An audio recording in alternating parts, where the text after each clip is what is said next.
Hi అండి. అందరికీ నమస్కారం. Welcome to my channel. ఈ వీడియోలో ఏపీ ప్రభుత్వ పెన్షనర్లకు సంబంధించి స్టేట్ ఏజీ ఆఫీస్ వారి కీలక ప్రకటన, దీనికి సంబంధించిన పూర్తి వివరాలైతే వీడియోలో తెలుసుకుందాం. వీడియోని ఎక్కడే గానీ స్కిప్ చేయకుండా ఎండ్ వరకు చూసేటప్పుడు ఇన్ఫర్మేషన్ పూర్తిగా అర్థమవుతుంది. వీడియో చూస్తున్న ప్రతి ఒక్కరు వీడియోకి లైక్ చేయండి ఫ్రెండ్స్. వీడియోని తోటి పెన్షనర్ మిత్రులతో అయితే షేర్ చేయండి. కొత్తగా మన ఛానల్ చూస్తున్నవారు సబ్స్క్రైబ్ చేసుకోకుంటే వెంటనే మన ఛానల్‌ని సబ్స్క్రైబ్ చేసుకోండి. దీని ద్వారా నేను చేసే లేటెస్ట్ వీడియోస్ అన్నీ మీ వరకు రీచ్ అవుతాయి. ఇక ఆలస్యం చేయకుండా వివరాల్లోకైతే వెళ్ళిపోదాము. ఫ్రెండ్స్, ఇక్కడ చూడొచ్చు, office of the principal accountant general of AP.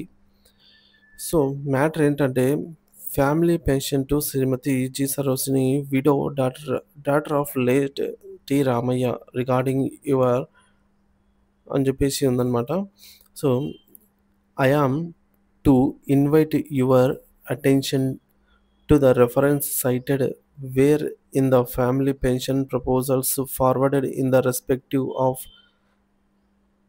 Srimati G. Sarojini, widow, daughter of late T. Ramaya, it is to inform that as for GOMS number 315 dated on 7th October 2010 of Government of Andhra Pradesh, widow daughters will be eligible to draw family pension under category 2 only if such widow daughter is widely dependent on government servant or service pensioner while he was alive,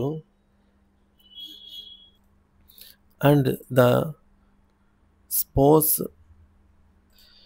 predicates the pensioner. In the instant case, service pensioner T. Ramaya expired on 7th November 1982. Srimati Sarojini became widow on 12th July 2005, and the spouse of late T. Ramaya, Srimati T. Satyavati, expired on 29th August 2019. The applicant was not dependent on government service when he was alive. Hence, Srimati G. Sarojini, widow, daughter of late T. Ramaya, is not eligible to draw family pension అని చెప్పేసి ఈ విధంగా AG office వారైతే లేఖ పంపించారనమాట. So ఇందులో సారాంశం ఏంటంటే, విడాకులు పొందిన లేక భర్త చనిపోయిన కుమార్తె కుటుంబ పెన్షన్కు సంబంధించి ఇటీవల ఏజీ ఆఫీస్ విజయవాడ వారు ఇచ్చిన వివరణ గురించి అయితే ఉంది. సో కుటుంబ పెన్షన్కు సంబంధించి GOMS నెంబర్ 315 నిబంధనలు సూచించారు. కొంతమంది ఈ నిబంధనలపై అవగాహన లేక విడాకులు పొందిన లేక విధవరాలైన కుమార్తెకు కుటుంబ పెన్షన్ వర్తిస్తుంది అని అభిప్రాయపడ్డారు. దీనికి సంబంధించిన నియమాలను ఏజీ ఆఫీస్ వారు కుటుంబ పెన్షనర్ విషయంలో తెలియపరిచారు. ఈ మధ్యకాలంలో వితంతు లేదా విడాకులు పొందిన కుమార్తెకు సంబంధించి కుటుంబ పెన్షన్ కొరకు ఏజీ ఆఫీస్కు దరఖాస్తు అందింది. ఈ దరఖాస్తు చెల్లుబాటు కాదని ఏజీ ఆఫీస్ వారు వివరణ ఇస్తూ తిప్పి పంపించారు. ఇందులో ముఖ్యమైన అంశాలు పరిశీలించినట్లయితే, టి రామయ్య గారు సర్వీస్ పెన్షనర్ అండి. ఈయన వచ్చేసి జూలై 11, 1982న కాలం చేశారు. వారి భార్య సత్యవతి గారు 2019లో అయితే కాలం చేశారు. సో కుమార్తె సరోజిని గారు 12 జూలై 2005న అయితే వితంతువు అయినారు. తల్లి కాలం చేసిన తదుపరి కుటుంబ పెన్షన్ కోసం దరఖాస్తు చేశారు. ఈ దరఖాస్తు ఏజీ ఆఫీస్ వారు తిప్పి పంపుతూ ఈ విధంగా పేర్కొన్నారు. సర్వీస్ పెన్షనర్ ఉద్యోగిగా లేదా పదవి విరమణ చేసిన తర్వాత కుమార్తె అతనిపై ఆధారపడి ఉండాలి. ఇక్కడ టి రామయ్య గారు 1982లో కాలం చేశారు. కుమార్తె 2005లో వితంతువు అయ్యారు.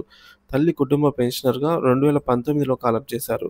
తండ్రి జీవించి ఉండగా ఈమె ఆయన పైన ఆధారపడి అయితే లేరు. తల్లి పైన ఆధారపడి ఉన్నారు. ఇది చెల్లుబాటు కాదు. సో ఈ కుమార్తె ఎవరైతే విడో అయ్యారో అప్పటికి ఆవిడ వచ్చేసి తల్లి పైన ఆధారపడి ఉండారనమాట. సో విడో అయ్యారు 2005లో. తర్వాత 2019 వరకు తల్లి పైన, అంటే ఫ్యామిలీ పెన్షన్ మీదనే ఆధారపడి ఉన్నారు. సర్వీస్ పెన్షనర్ మీద అప్పటికి ఆధారపడి లేరు కాబట్టి, సో అప్పటికి సర్వీస్ పెన్షన్ జీవించి లేరు కాబట్టి ఈ పెన్షన్ అనేది చెల్లుబాటు కాదు అని ఏజీ స్టేట్ ఆఫీస్ వారు అయితే వివరణ ఇచ్చారు. కుటుంబ పెన్షన్లు 2010 నిబంధనల ప్రకారం సర్వీస్ పెన్షనర్ కాలం చేసిన నాటికి ఈమె ఆయన జీవించలేరు కాబట్టి, అందువల్ల కుటుంబ పెన్షన్ దరఖాస్తు తిరస్కరిస్తున్నామనైతే తెలియజేశారు. 2010లో వచ్చిన జీవో ఎంఎస్ నంబర్ 315లో స్పష్టంగా అయితే పేర్కొన్నారు. కానీ ఈ నిబంధనలు అనుసరించకుండా తల్లిదండ్రులు ఇద్దరు కాలం చేస్తే కుటుంబ పెన్షన్ వస్తుంది అని అవగాహన లేక దరఖాస్తు చేస్తున్నారు కొందరు. ఇప్పుడు దీనిపైన ఏజీ ఆఫీస్ వారు పూర్తి వివరణ అయితే ఇవ్వడం జరిగింది. ఈ సమస్య వితంతువు లేదా విడాకులు తీసుకున్న కుమార్తెకు మాత్రమే వర్తిస్తుంది. మీరు దరఖాస్తు చేసినప్పుడు ఈ నిబంధనను అనుసరించాలి. ఈ సమస్యలు అన్‌మ్యారీడ్ లేదా ఫిజికల్లీ హ్యాండిక్యాప్డ్ విషయంలో అయితే వీరిపైన ఆధారపడి ఉంటారు కాబట్టి వీరికైతే ఎటువంటి సమస్య అయితే ఉండదు. అంటే అన్‌మ్యారీడ్ అంటే వారు రామయ్య గారు ఉన్నప్పటి నుంచే వారిపైన ఆధారపడి ఉంటారు కాబట్టి అన్‌మ్యారీడ్ డాటర్స్ విషయంలో గాని, అన్‌మ్యారీడ్ చైల్డ్ విషయంలో అయితే రాదు. అలాగే ఫిజికల్లీ హ్యాండిక్యాప్డ్ విషయంలో కూడా అబ్జెక్షన్ ఉండదనమాట. ఎప్పుడైతే ఈ యొక్క కుమార్తె మ్యారేజ్ అయ్యి వెళ్ళిపోయిందో, అప్పుడు ఆమె యొక్క గార్డినర్ అంటే భర్తే గార్డినర్ అవుతారు కాబట్టి, భర్తకి ఏమున్నా గూడా భర్తకు చెందేవన్నీ కూడా ఆమెకు చెందుతాయి కాబట్టి, ఇక్కడ రామయ్య తరపు నుంచి అయితే ఏమీ లేదు.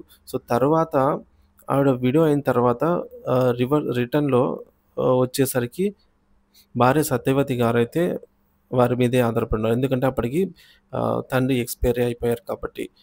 ఈవిడ సర్వీస్ పెన్షనర్ కాదు, ఫ్యామిలీ పెన్షనర్. ఫ్యామిలీ పెన్షనర్ మీద ఆధారపడి ఉన్నారు.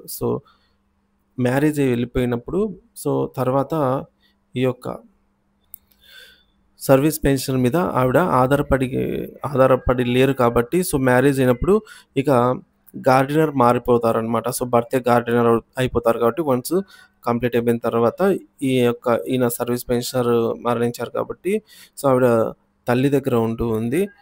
తల్లి ఫ్యామిలీ పెన్షనర్ కాబట్టి ఆవిడ వచ్చేసరికి తల్లి మాత్రమే ఉంది. అప్పటికి తండ్రి ఉంటే ఆ కథ వేరే ఉండేది.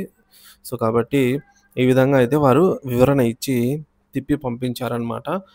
చాలామందికి ఈ విషయంలో ఇలాంటి విషయాల్లో కొద్దిగా అవగాహన అయితే తక్కువగా ఉండి అప్లై చేస్తూ ఉన్నారు. కానీ ఏజీ ఆఫీస్ వారు క్లియర్‌గా ఈ మేరకు నోటీస్ పంపించడం జరిగిందనమాట.